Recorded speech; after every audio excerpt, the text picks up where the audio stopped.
Hey folks, so I have returned to the land of the living.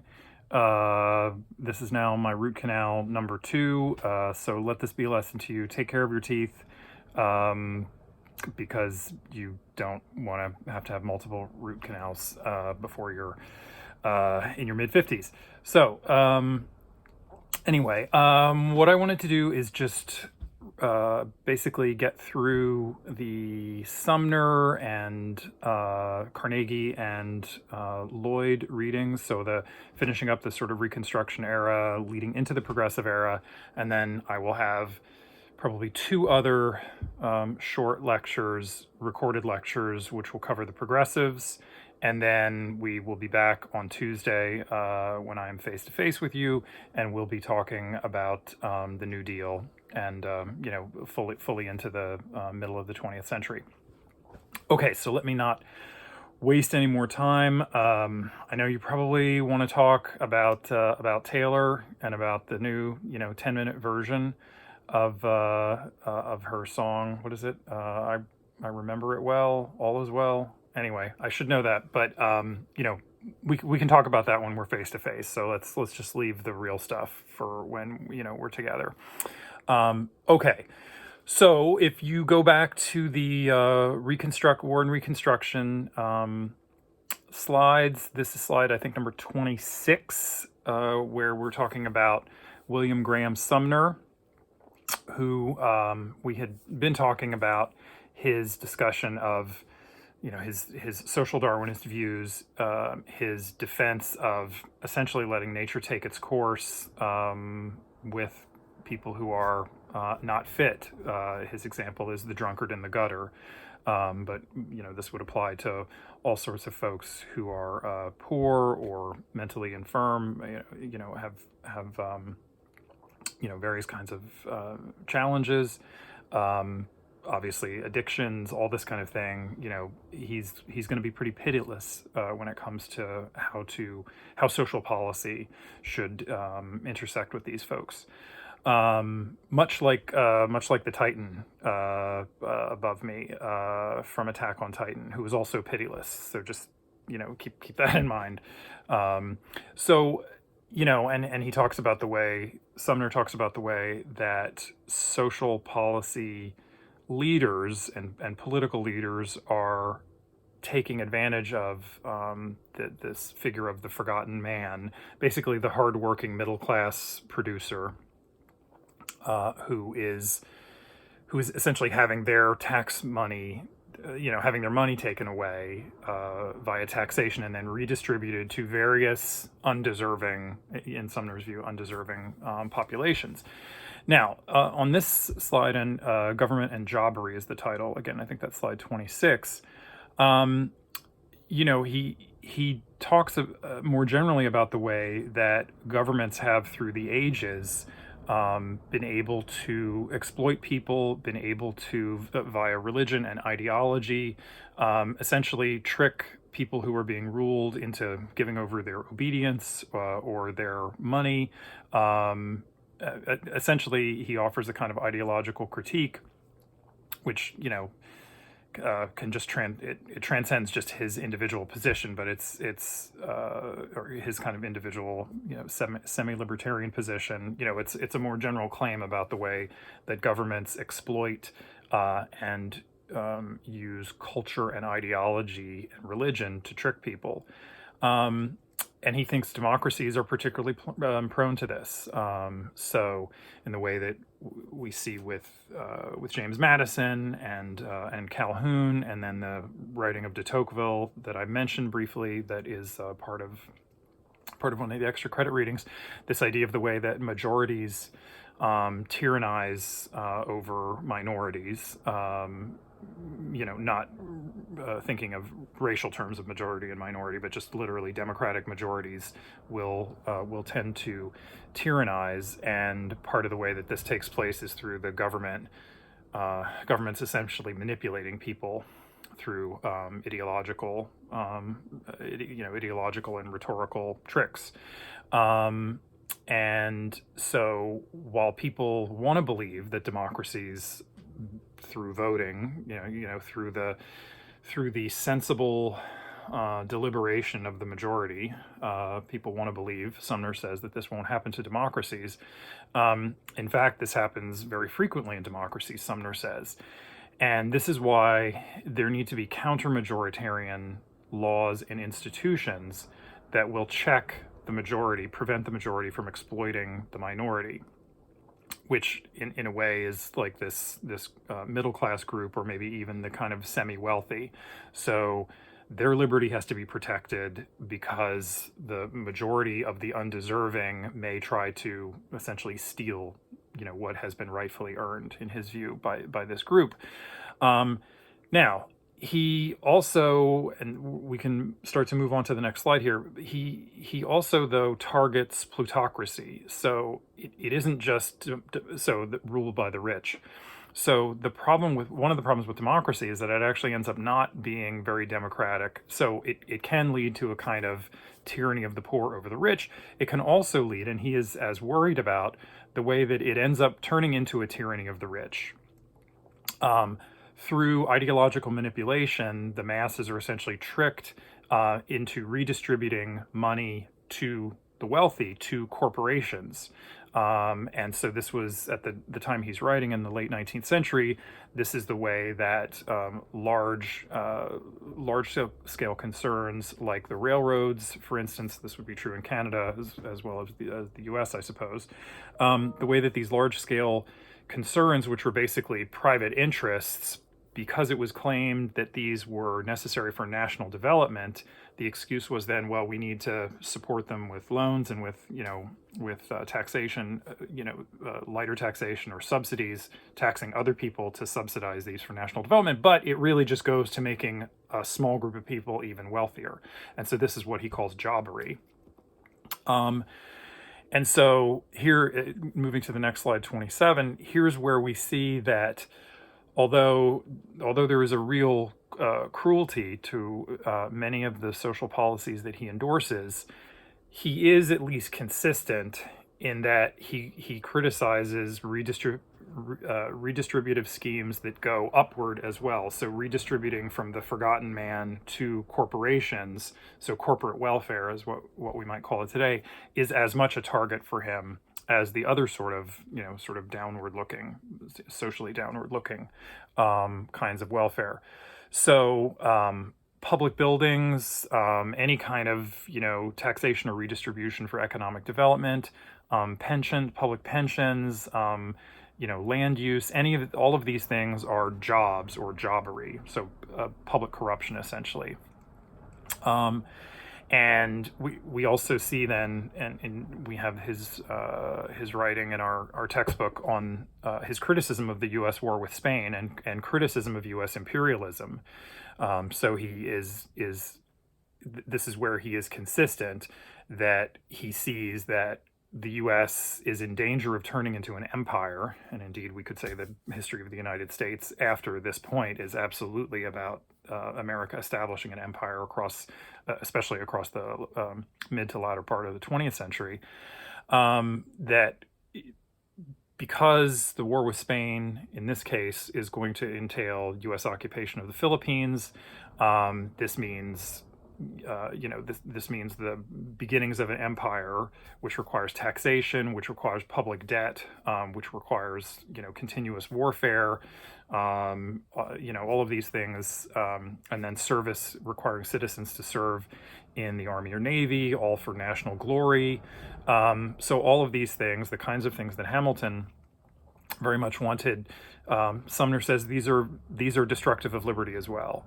And so here, again, there is real cruelty in his thought, but there is at least a kind of consistency that is willing to say that U.S. empire is also completely unjustified. And I think we do see strands of this in libertarian or right-leaning thought in the United States today. That is right-wing leaning thought, where the criticism is not just of redistribution toward social programs for helping those who are purportedly oppressed, but also there is a real critique of American imperialism abroad, which leads to all kind of knock-on effects, which are as destructive of liberty. Now, Sumner's probably more critical of the support for corporations than I think many contemporary libertarians, but there are absolutely contemporary libertarians who very much follow Sumner in this, that they're willing to direct their fire, in either direction. So, Sumner is really important in the American political tradition. For a long time, he was kind of saying the quiet part out loud. Like, a lot of the things he said were implicit in some conservative policies, but he was much more kind of open about the justification, for some of these right-leaning policies.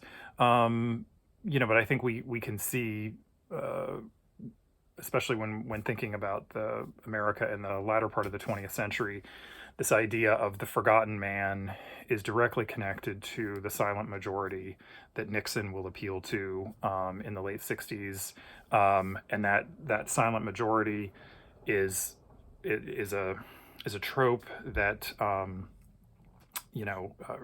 Reagan will appeal to, but Donald Trump is appealing to that same idea.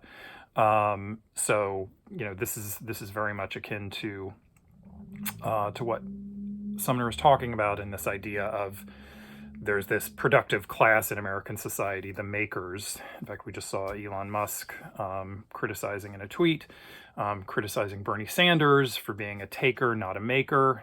So this distinction between makers and takers.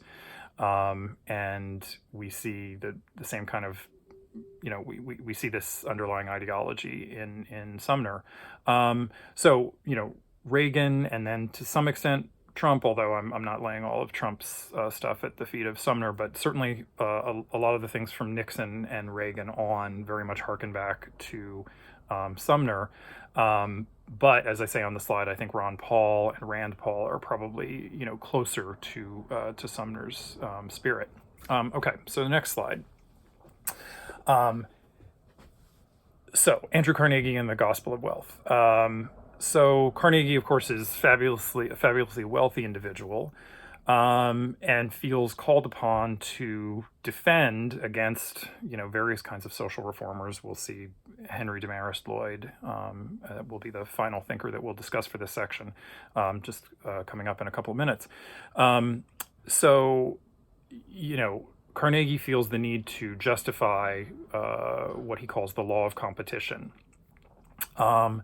And this is something very much a kind of progressive, not progressive in the sense of progressive equals woke, but progressive in the sense of there is progress to our, quote unquote, our civilization. There is progress. So it is very much a progressive ideology in the specific sense I'm using it, that talks about civilizational progress and capitalism's tied to civilizational progress that we see with contemporary intellectuals like Steven Pinker, etc.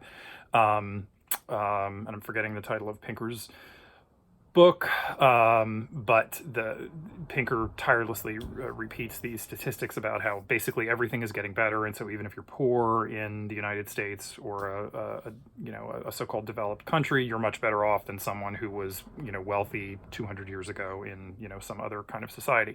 So this is very much what Carnegie is talking about as well. However bad competition seems to be, so capitalist competition, it has all of these valuable, knock-on effects, all of this valuable collateral effects that essentially cause the tide of civilizational wealth to rise. There's this old cliche that a rising tide lifts all boats.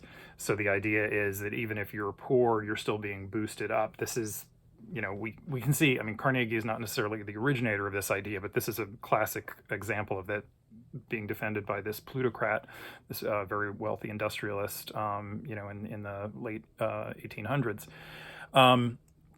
Now, Carnegie says, look, okay, so this is going to lead to the accumulation of massive fortunes. So what are we going to do with this? This is potentially a problem that you have a few number of individuals with all of this wealth. Okay, so you can give it all to the family, allow inheritances to go to the family. You can instead, number two, make sure that it goes to the public via a giant inheritance tax, or you can make sure that it gets used judiciously to create gigantic institutions. And so Carnegie thinks that it should not be held just in the family. He thinks that, and it also shouldn't just be redistributed to the public via some kind of massive inheritance tax. Although he does think that there should be what he calls a death duty that should be pretty large. So he's not against inheritance taxes, but he is also not in favor of redistributing all of that accumulated wealth. So he still thinks there should be some control, and that that is by the wealthy, but that they use these to create gigantic public institutions, so public-facing institutions. So essentially, give the money away, but make sure that these are foundations or libraries. And so there are Carnegie libraries and universities, Carnegie Mellon, the famous university in the US, and we see Rockefeller and other wealthy industrialists do this same thing. So the idea is, don't just allow the money to sort of dissolve away into the ether, into everybody's pockets, but although again, some inheritance tax he's still completely fine with, and it could be quite large, but the focus should be really on creating these large institutions, and that's a way of harmonizing Darwinian competition, which he thinks has this general, boat raising effect, but it channels it toward the public good. Okay, so that's all I want to say about Carnegie for the moment, although just by way of contrast, think for a second about the tweets that I'm mentioning, and just look up Bernie Sanders, Elon Musk tweets. Bernie Sanders just tweets this very anodyne thing about how the wealthy should pay their fair share in taxes, and Musk's response to this is like, I forgot you even existed. Like, oh, are you still alive, or something like that. I mean, just think about that. Just think about the basic level of disdain that Musk shows. Musk, by far the wealthiest man, I guess now the wealthiest man in human history. The kind of basic disdain that someone like Musk has, as opposed to Carnegie, who takes seriously that there is something about there's a real problem with wealth accumulation, and he at least feels the need to justify why he has what he has, and then he thinks that a bunch of it needs to be sort of given away or targeted toward public institutions. And for Musk, this is just, there's not even a point in saying anything like that. You just instead, the response to Bernie Sanders saying the wealthy should pay more in taxes is to just insult him. So there, by way of contrast, Andrew Carnegie and Elon Musk. Okay, so let's just talk for a second about populism. That's the next slide.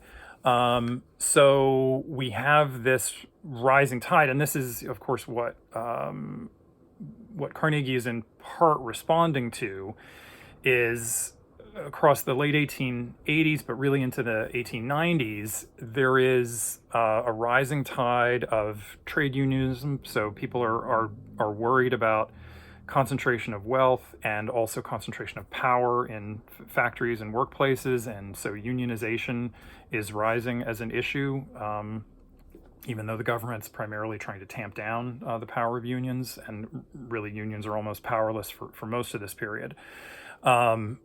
There is a rising tide of socialism. So Edward Bellamy, I mentioned on the slide, he has a book called Looking Backward that is one of the best-selling books in American history to this point, and creates all these socialist reading circles all across the country. So everybody wants to read this text, Looking Backward. It's a novel, and it's kind of crappy, which is why I didn't assign it. It's interesting as a historical piece, but it's terrible as a novel, in my humble opinion.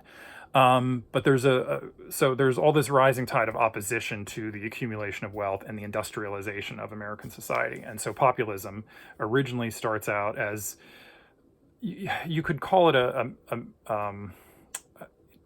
mixed, I'm hesitating whether to call it a left-wing ideology or not, but there's certainly very substantial elements. And so now when we talk about populism, we often think about it as a kind of right-wing phenomenon. Populism in its origins in the US is much more a left-wing phenomenon about challenges to plutocracy, challenges to inherited wealth, challenges to industrialization.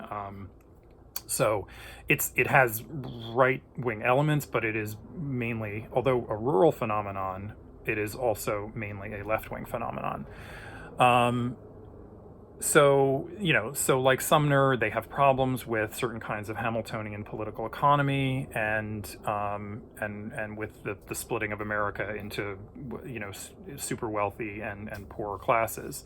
And so you see these alliances of farmers rebelling against indebtedness, because farmers are forced to go into debt every year in order to buy what they need in order to produce their crops. But then with seasonal failures, etc., they grow more and more into debt. They have to finance themselves more and more by debt, and so they become under control of the banks.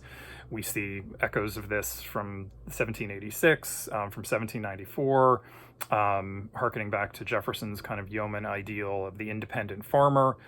So these farmers begin to form cooperative organizations, financial organizations. They begin to form their own co-ops. So much of what we know, I'm not sure if this is the case in Canada, but I think it is.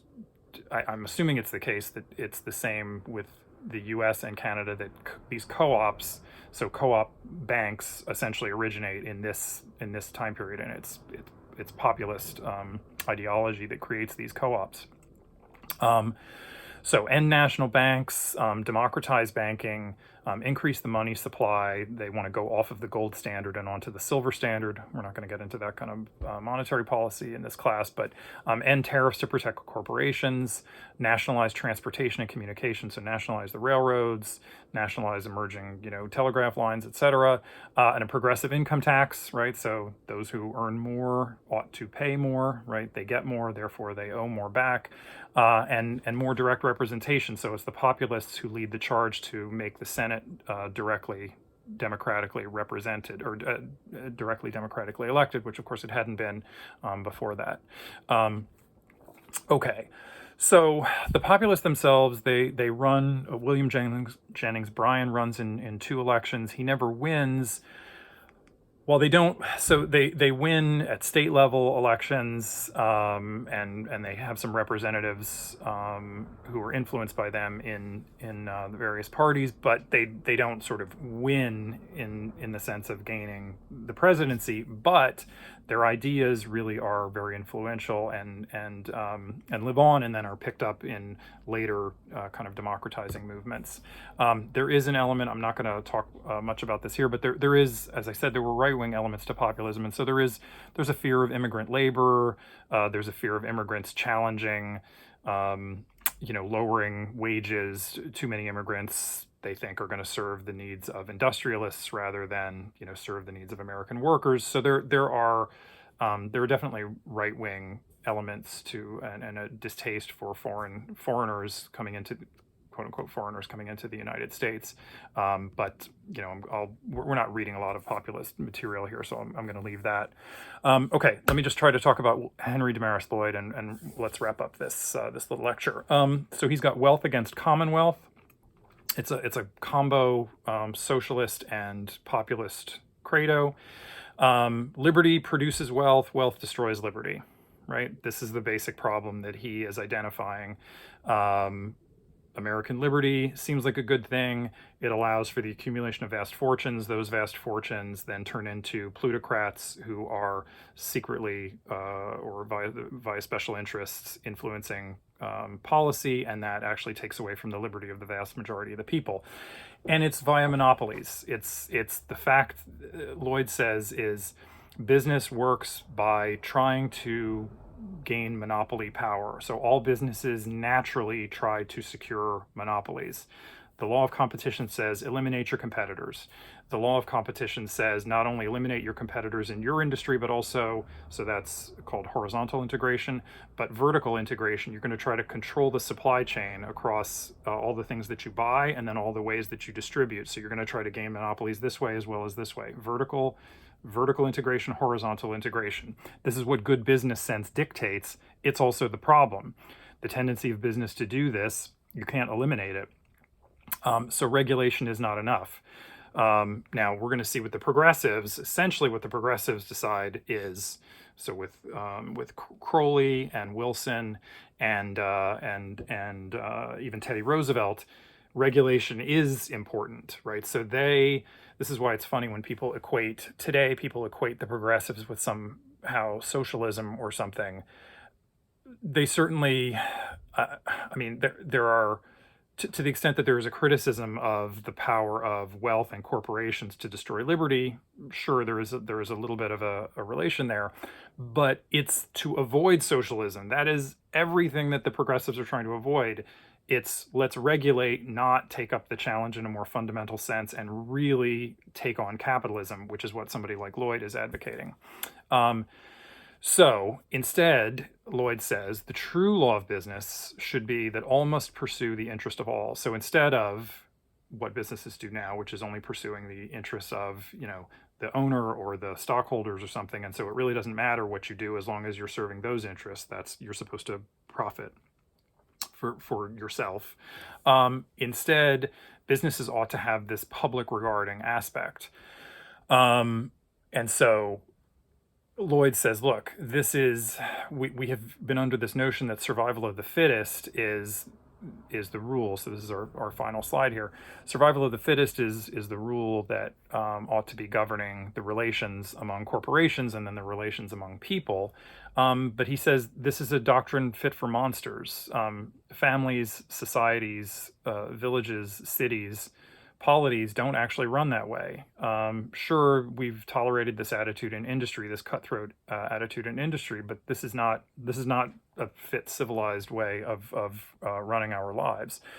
So we need to take the captains of industry who are right now serving their own private interests and turn them into serving the public interest.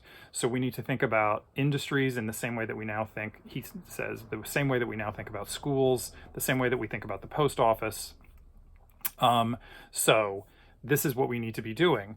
And my pitch to you, just to kind of finish up this section, is in a way that we've seen some of this, this attitude of the need for public-facing industry or public-purposed industry really has been taken up in many places, not in the United States, but the way that we think about medicine or utilities or transportation or the police or the military, all of these things are, there may be some public-private partnership, but the basic idea is that these are public-oriented and they provide public goods, and therefore they require public control in a very fundamental sense.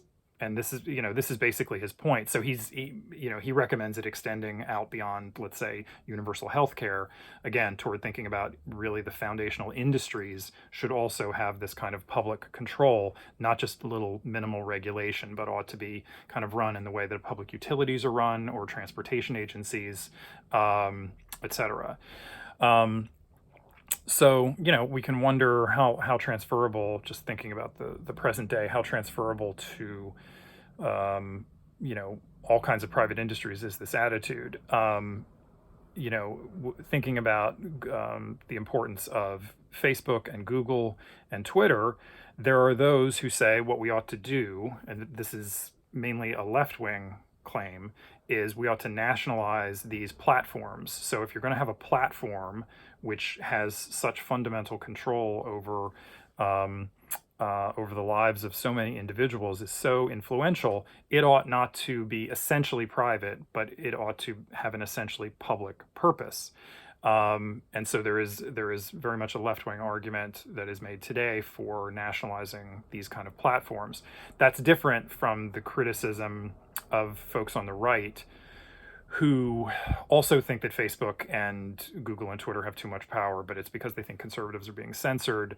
And so their criticism is not, essentially they want laws in place to restrict the ability. Essentially, they want to keep Facebook and those institutions private, but they want certain laws in place that prevent those platforms from doing any kind of speech regulation. So there some similarities between right and left on this, but it's fundamentally much closer. The left-wing position today about nationalizing platforms is much closer to the the thinking of Lloyd. So you can just kind of, if you're thinking about how to wrap your head around what he's talking about, I think that's where we would go today. Okay, I've gone too long on this. I'm wrapping up. Bye. See you in another lecture.